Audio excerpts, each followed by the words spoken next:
Alex reeled in disgust as he looked out the window of his e-taxi at what Sublevel 8 had come to refer to as Sim Street. The street was full of virtual clubs with projections of gorgeous landscapes and various scenery advertised on its windows.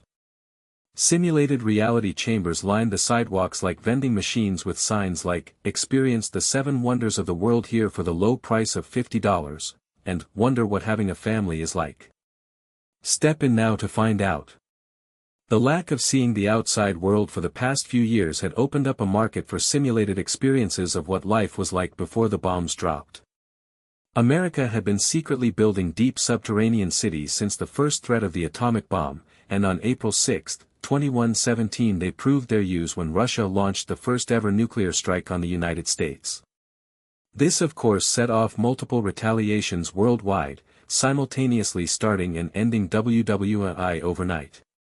Alex hated everything about Sim Street.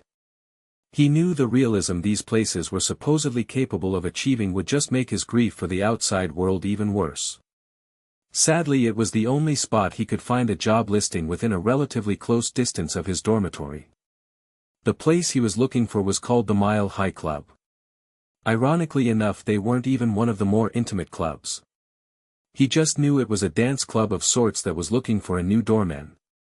He was good at being a bouncer.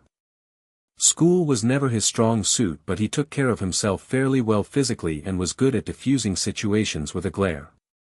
He finally saw a big holographic sign of a plane with a fairly suggestive flight attendant serving drinks and the letters MHC on her shirt and figured this must be the place. He went through the revolving door, turned left, made eye contact with the woman working the front desk, and immediately found that breathing had become more of a labor than a basic reflex. "Just one wristband, sweetie?" she asked him.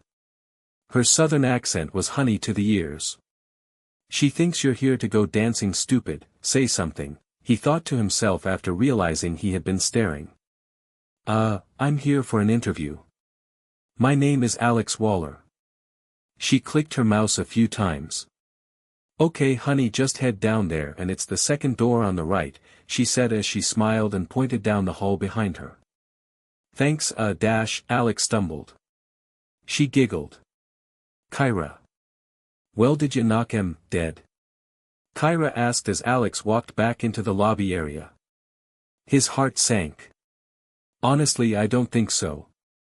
They started asking about my thoughts on clubs like this, what my passion is, all that kind of stuff, and I think they could tell I'm not exactly a frequent flyer." He felt like a kid telling his parents he got a bad report card for some reason. She gave another one of those giggles. It made him feel like sunlight was being injected straight into his heart. "You've never actually been in a sim chamber?"